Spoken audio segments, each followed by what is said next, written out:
E aí, moçadinha, vamos começar agora com o relevo da Caatinga, tá? Então, no último vídeo nós falamos um pouquinho do relevo do Cerrado e das divisões fitogeográficas do Cerrado. Então agora vamos fazer o mesmo. Vamos colocar aqui o relevo da Caatinga, né? E algumas especificidades da Caatinga, onde ela se localiza, né? O que tem de especial nela. Primeiro, que a Caatinga, como eu disse a vocês, ela tá aqui, ó.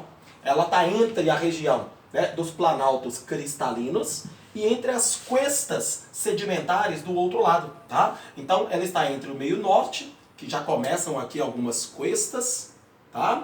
Então aqui inclusive a Serra do Ibiapaba, né? Alguns acham que é serra, né? Não, é uma cuesta, tá bom? E desse lado aqui a Borborema, perfeito? Então nós estamos aqui e aqui. Então nós estamos aqui, estamos aqui.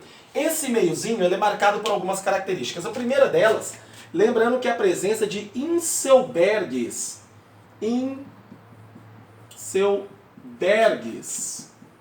tá?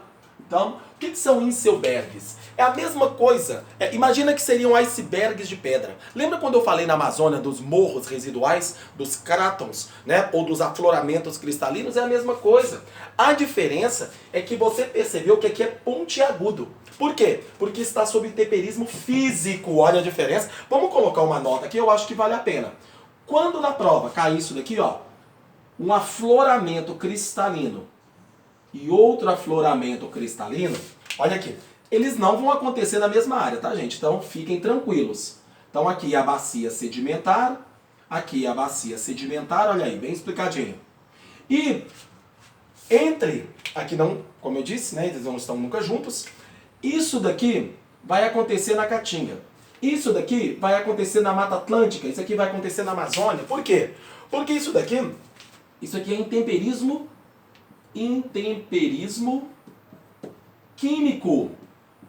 químico. Ou seja, associado a ambientes úmidos de solução. Isso daqui é intemperismo físico. Intemperismo físico. Tá? Então olha só, isso daqui está associado a climas áridos e semiáridos. Tá? Áridos e semiáridos. Isso aqui está associado a climas úmidos e semiúmidos. Olha aí. Então nós temos aí ambientes áridos de intemperismo químico formando os inselbergues. Nós temos os intemperismos químicos em ambientes úmidos formando os pães de açúcar, os maciços. Tá? Então, qualquer um dos dois, já ouviram falar do maciço de Urucum, por exemplo? Que é no Pantanal, que é uma região que, de planície e depressão, tá? É úmida, tá? Apesar do clima ser tropical típico, a região nela tem uma incidência de intemperismo químico significativo. Na verdade, se cair na prova para vocês, a única região brasileira que tem uma incidência de intemperismo físico mais acentuado é o Nordeste. E mesmo assim a região do Sertão, tá bom? Então uma característica aqui interessante. Outra que você vai ver é que tem a formação das chapadas. Ah, Sidney, eu lembro. Você falou pra gente que o Planalto Nordestino tinha chapada, lembra? Então, por quê? Porque aqui a região também tem acomodação de sedimentação antiga. Essa chapada aqui ela é chamada, inclusive, de Chapada do Araripe. Tá? Chapada do Araripe. Então você tem aqui a Serra do Ibiapaba, a Chapada do Araripe. Sabe para que serve essa chapada? Principalmente ela é rica, tá, em gesso. Então o extrativismo mineral na região é muito grande por conta disso. Inclusive gera alguns impactos ambientais. Toda essa região, segundo o Jurandir Ross, isso tudo aqui, daqui até aqui, ele vai chamar de depressão sertaneja. Olha aí. Então, pode cair na prova também esse nome aqui. Depressão sertaneja. E ainda, às vezes, né, você pode ver, inclusive, como depressão são franciscana. Olha o Rio São Francisco aqui, ó. Olha o Rio São Francisco aqui. O Rio São Francisco corta o sertão, perfeito? Então, você pode associar isso aqui ao Rio São Francisco. Então, São Francisco, pode cair lá na prova também. Então, a depressão sertaneja, a depressão são franciscana, a Caatinga estão localizadas aqui nesse mesmo espaço, beleza? A vegetação, como eu disse a vocês, é a vegetação das cactáceas, tá bom? Então, nós temos aqui vegetação, então, vegetação, então nós temos aqui algumas características. Como eu falei para vocês, nós temos as cactáceas espinhosas, tá? Então, elas são espinhosas. Então, cactáceas. E isso difere ela do cerrado, tá? Então se não tiver cactos no desenho na hora da prova, não marca cerrado. É caatinga, volta lá depois no meu Instagram, olha no feed, tá? No Instagram profissional, tem lá no feed, eu coloquei os dois, cerrado e caatinga, beleza? Então tá aqui, beleza? Outra coisa que também que eu coloquei pra vocês é que é uma vegetação xeromórfica. Xeromorfismo. Xeromórfica. O que é xeromórfica? Né? Vegetação adaptada a climas áridos. Quais são essas adaptações? Primeiro, né, ela substitui as folhas pelos espinhos. E os espinhos têm três funções.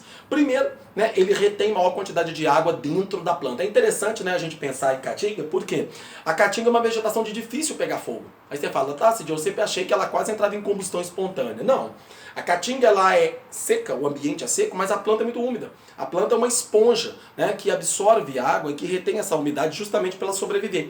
Então, falou em fogo nos cactos na caatinga, é muito difícil, é mais fácil no cerrado, por exemplo. Tá? A vegetação, além de tudo, o espinho serve como uma proteção natural, principalmente contra aves de rapina, né, que vão predá-la ali justamente por conta dessa concorrência hídrica. Tá? E além do mais, o espinho ele funciona como um equilíbrio térmico da planta. Né? Se você já encostou a mão num espinho, por exemplo, ele tem a temperatura mais baixa aqui da planta. Então ele funciona como um equilibrador, né, de temperatura da planta com o meio ambiente. Perfeito? Então você tem isso daí. É interessante que você tem algumas raízes que elas podem ter raízes pivotantes. Tá? Então, raízes pivotantes. Tá? O que é uma raiz pivotante? É uma raiz de pivô. Ela tem que ir em grande profundidade para pegar, né, a água. Então você pega aqui assim, ó. Aqui está um solo. A raiz pivotante, ela faz isso aqui, ó. Parece um pivô mesmo ali, ó. Ela é grossa, né? Ela parece um cone. E aí dentro dela tem as ramificações. Né? Pode ter as ramificações para tentar. Você já percebeu que nós praticamente não vemos um cacto do lado do outro? Por que não? Porque o outro cactus ele vai entrar em competição hídrica com esse, por debaixo do solo. Então, na verdade, você acha às vezes, olha aqui que legal, que eles estão muito distantes um do outro. Realmente, na parte aérea, na parte da superfície. Mas a hora que você vai olhar essa vegetação, você vai perceber que as raízes elas quase estão se encontrando no subsolo, porque existe uma competição hídrica. Olha aí que interessante, outra característica. Quando eu falei da Amazônia, ela tem uma competição, uma fotocompetição. Ela cresce muito para buscar luz. Já a caatinga e o cerrado, elas disputam por água. Então você vai perceber que tanto a caatinga quanto o cerrado têm raízes muito profundas. A pivotante é da caatinga, tá? A do cerrado são raízes mais profundas, mas são mais ramificadas. Então tem essa diferença daí. Então é uma vegetação cactácea, xeromórfica, de raízes pivotantes. Tá? Outra característica interessante, o solo do cerrado, eu falei para vocês que ele é um latossolo permeável, não é isso? Então é um latossolo que ele também é lixiviado, é um solo pobre e ele tem características de solo muito ácido. Isso é uma característica do cerrado. A caatinga ela tem solos mais argilosos. Então o solo é mais argiloso. O que significa isso? Ele é mais impermeável. Olha a outra diferença do cerrado.